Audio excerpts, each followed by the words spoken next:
everyone, I'm Rosie and welcome back to my channel. Whoever came up with the idea of breakfast cookies is a genius.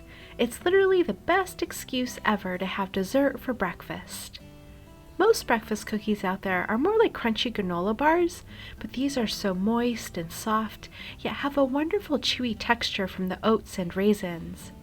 They aren't overly sweet, so you don't have to feel too bad about eating them for breakfast or any time of day. Let's get started. I'm going to start by heating water in the kettle and preheating the oven to 375 degrees Fahrenheit. In a heat-safe bowl, I'm measuring out 1 1/3 cups of thick rolled oats and 1 cup of raisins.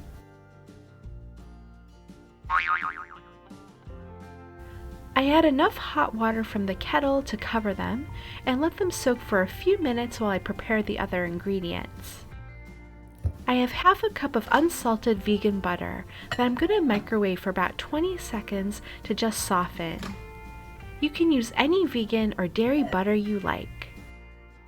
I'm going to mash in 1 ripe banana, a half a teaspoon of salt, and half a cup of light brown sugar. I came up with this recipe because I often find myself with just 1 overripe banana. That's not enough to make banana bread, and I don't really like to eat super ripe bananas by themselves.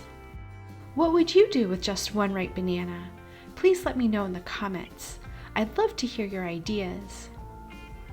Then I add 2 teaspoons of homemade vanilla extract, 1 teaspoon of cinnamon, and 1 egg. I know you're supposed to let the egg come up to room temperature, but honestly, I usually just use a cold egg and these cookies still turn out wonderfully.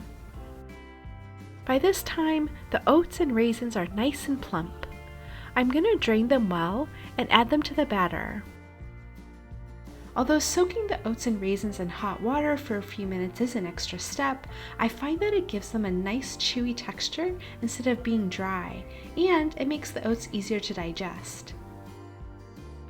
Lastly, I add 170 grams, or approximately 1 cup of sprouted whole wheat flour, and 1 teaspoon of baking soda.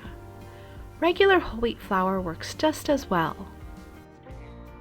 That's it! You don't need a stand mixer, and you don't need any chill time for these cookies. Just mix the batter and bake them. I have a large cookie scoop here, and each cookie ends up being about 1 1/2 scoops.